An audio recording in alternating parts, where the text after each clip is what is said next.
welcome you all to Outside the Beltway Radio. My name is Alan. I'll be taking care of you for the next about 20-25 minutes. Today's topic is going to be a very serious topic, in my opinion. It's the border chaos going down on our southern border. Now, a lot of you might ask, why do we all of a sudden have an influx of children that are illegal from Guatemala, Honduras, and El Salvador? And there's a very simple answer to that. The cartels in Central America, and Mexico caught whiff of the DACA memorandum that President Obama signed in 2012, which essentially states that children that are already here pretty much cannot be deported. The ICE agents, the Border Patrol, Custom Enforcement can't go after these kids once they're here. So the cartels smartened up and they said, hey, we can make money off this.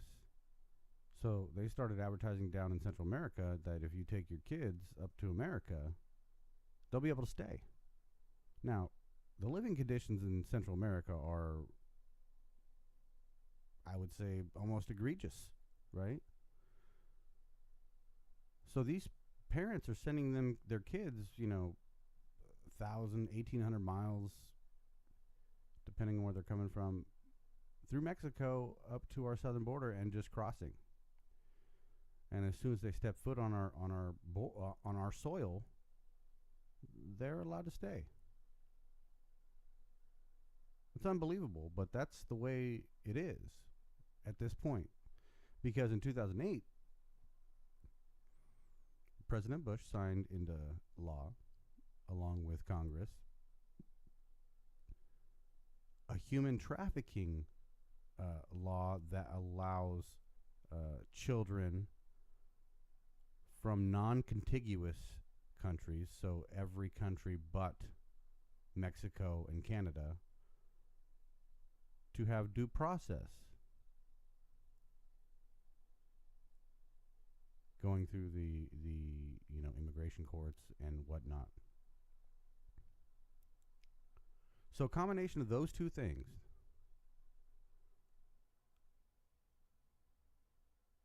have premeditated this influx of kids coming across our border. Now, that's a very serious issue because these are lower class citizens that don't speak English. So once they're here, we pay for everything for them. Medical, education, lawyers. You go down the line, we're paying for all of that stuff. Okay? And these people will not be productive citizens at least till 15 years down the road. That's assuming they become citizens and everything is, nothing is done, I should say. Now, I don't know if any of you guys have heard of Laura Ingraham. She's a conservative radio talk show host and a Fox News contributor, but she came out with 11 points to solve our current immigration crisis, and also going forward, it will solve our crisis. Now, I got it right here. Let me, it's kind of in depth, so I'm going to read it to you, and it takes a little bit of time, but bear with me. But it's very, very informative and practical. It seems, if you read it, it seems like, why shouldn't we do that? I'm talking about for most rational Americans, okay? Not the far left, utopian kind of people where we're all humans, all that stuff, because that's not reality. I live in reality, okay? All right, I'm going to go down the 11 points real quick for you, okay? As quick as I can. Start deporting people. That's number one. We need to rewrite the law so that the kids crossing our borders follow the same law as Mexico. We have the law in the books for Mexico and Canada. Okay, where they don't have due process. We can send them right back home. Okay, because right now we're sending them all over the United States, and I'm sure you've seen that on the news. Okay, number 2. Halt foreign aid work and tourist visas for any country that refuses to assist in the repatriation of its citizens who have entered the country illegally. And the same for countries that facilitate the transport of these children. Like Mexico. Right now, they're facilitating the migration of these kids into our country, because these kids have to go through up to like 1,800 miles of Mexico to get to our southern border. And it seems ludicrous to me to think that they don't know thousands of people are traveling through their country that aren't citizens of their country. Number 3, order U.S. financial institutions to stop remittance of illegal immigrants to wire back to their home countries. So what that means is basically, these people that are coming here to work, whether they're on work visas or they're illegal, they come here, they work, and they send money back home to their countries because they can live high on the hog, or their families can, in their home countries when they make money here and send it home. And that's part of the problem, because Mexico, that's the biggest reason Mexico doesn't want to do this, because Mexicans have been doing that for 30 years. And that's helped the economy in Mexico big time. So Mexico really has no interest in helping us. And that's just a fact. Number 3, end birthright citizenship. The Citizens Clause of the 14th Amendment was never meant to require automatic citizenship to infants born here where the parent is not a U.S. citizen. So, and I agree with that, because it's basically the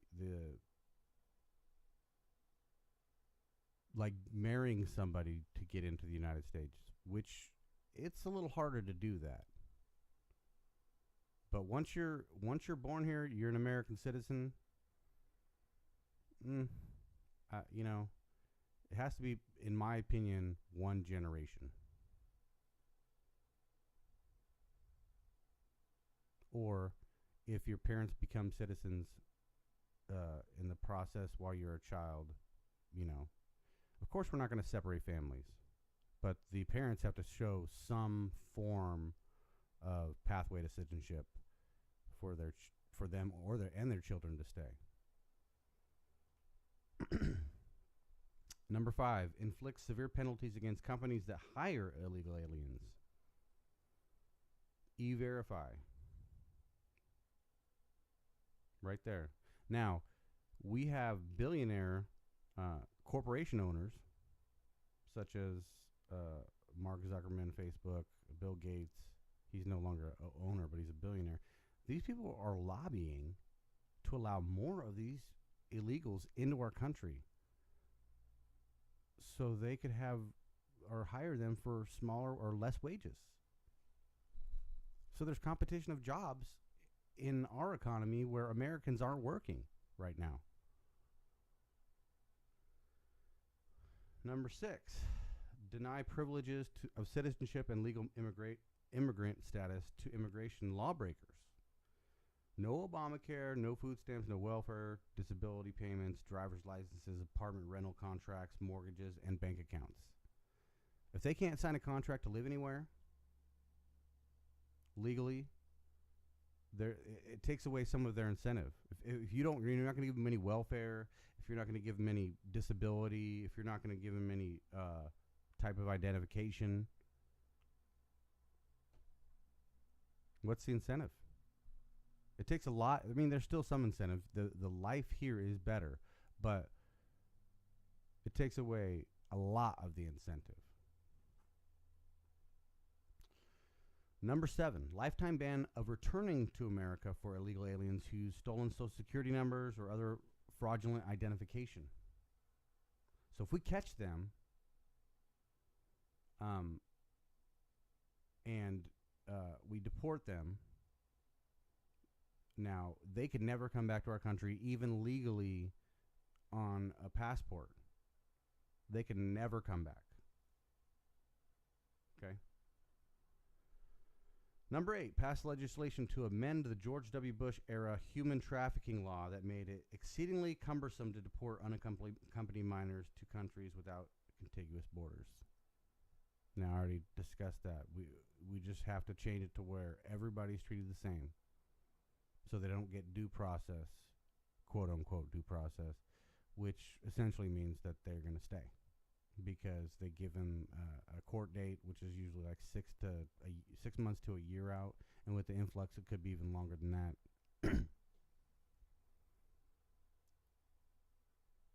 So we have to change that law to be able to deport them right away. Number 9, give ICE manpower and resources it needs to do its job. Now, that's where I kind of veer a little bit from Laura, because in my opinion, I think we have enough resources there. It's just how we're implementing the resources, right? The DACA memorandum pretty much ordered all of the ICE agents and the Border Patrol agents to not pursue or prosecute these people. Now, if we're not prosecuting or pursuing these people, they're just coming across and we have no border. All right. Number 10, finish the border fence. Now, this is the one where, for me, is the most important. We have if we have a fence, first of all, the 2006 law should have been finished by now. We should have had 700 miles of fence on our southern border, and we only have 50. Okay, there's been a law in place that requires us to build a fence, and for some reason, I think it's political will, we have not built that fence. Now, building that fence, the number one priority, in my opinion, the number one, we need to stop the influx first. Because if we're not stopping the influx and just dealing with the people we have now, pretty soon there's going to be twice the amount of people that we have now, and we're never going to be able to catch up. And then we're going to have millions of people crossing the border. And not over a couple decades, more like over a couple years. Number 11, and this is a peripheral one for me, but Laura Ingraham has experience with this. She actually has adopted a child from Guatemala, I believe, and has been down there and knows what goes on down there. That's why I respect what she's saying also, is streamline adoptions from countries such as Guatemala for qualified U.S. families. That makes sense to me. So all those 11 points all make sense to me. I mean, like I said, I veer off on one of them, but for the most part, they make sense. Number 1, build the wall or fence. And build more than one. Do a double or triple fence. And build them like a mile apart. So if they're trying to dig under, they're going to, end up between another wall and America. They'll be on American soil, but they'll be between two walls. Now, President Obama has asked for $3.7 billion from Congress to take care of this issue. Now, if you really look at the law, you know that most of the law is to accommodate these illegal aliens that have already crossed, accommodate them here, build facilities, hire more judges, and the judges is a small part of that. He comes out and he does his talking points in his speeches saying, you know, we need to hire more judges, we need to process these people, we need to hire blah, blah, blah. The budget itself is more for lawyers, for facilities to house these people, for medical, and for education of these people. $50 million is set for the actual security of the border out of a $3.7 billion bill. Now you know why the conservatives are saying, are you kidding me? Are you kidding me? It doesn't even solve the issue. I would argue that didn't even put a Band-Aid on the issue. It perpetuates the issue. These people go, they're building facilities for us up there. We're coming.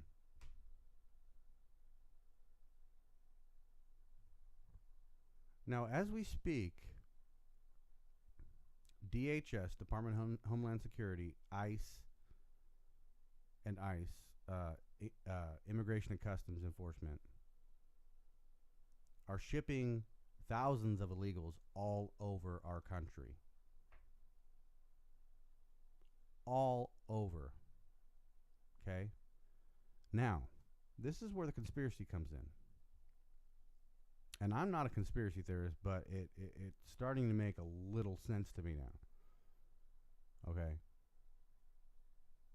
They're shipping to states like California, Nebraska, New York, Arizona, and these are all coming from Texas. For me, to have now and there's a lot more Midwestern states, Colorado, that they're trying to send them to. To me, I mean, besides the California and the New York states, they're sending these people into red states to live and eventually become Democratic voters.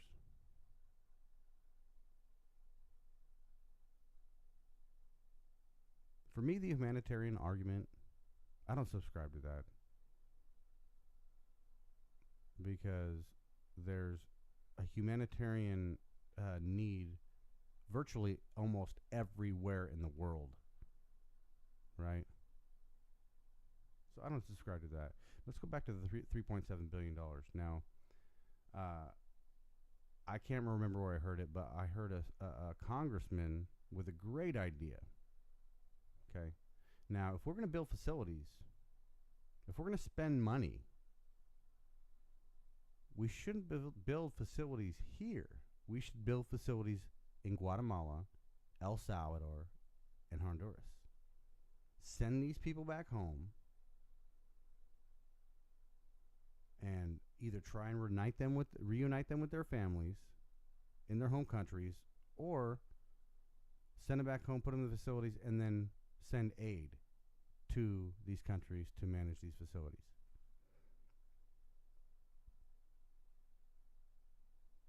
Now, that seemed completely rational to me.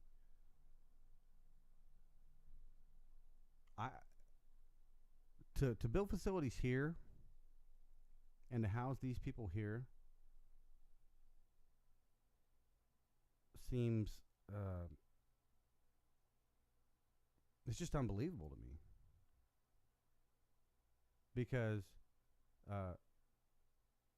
right now I've seen anecdotal evidence where like churches, the Catholic Church especially, are taking in hundreds at a time, daily, taking care of them. They all got paperwork now. They've all been halfway processed, haven't seen that judge yet, but we supposedly know they're here. So that paperwork saying they can be here even though they're illegal. They can be here. And they're holding them for a couple days and then just letting them go. If that doesn't scare you as an American, I don't know what would.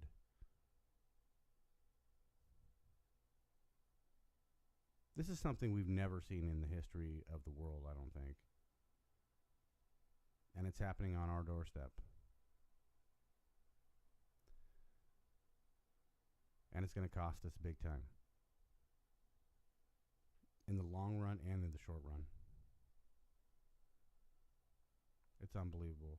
And just a quick footnote before I get out of here. $3.7 billion is more money than the Border Patrol got in fiscal year 2014. Just puts it in a little perspective. So, keep an eye out, keep vigilant as an American citizen on what our government is doing. You know, it's really easy to do that in this day and age with social media and things like that. So keep your head up, stay informed, because most of us as Americans just go on with our lives, you know, but that life is not going to be the same if the way we're going continues. So a good way to stay informed is to follow my Facebook page at facebook.com/outside the Beltway radio. And I just created a new page, facebook.com, put a border on, build a wall on the southern border. Facebook.com, build a wall on the southern border. And at Outside the Beltway Radio if you want to tweet me or see my tweets. But I keep up on all this, and I send out as much stuff as I can to keep you guys informed. You know, I do this on my own time. I do it with my own money because I care about this country. And one final thought. If you have not seen They Come to America Part 1 and Part 2 by Dennis Michael Lynch, you must go see it. I know I've mentioned it before, but you have to see it. He goes into depth why this will drastically change our country. And he's not an ideologue. He's just a truly good American.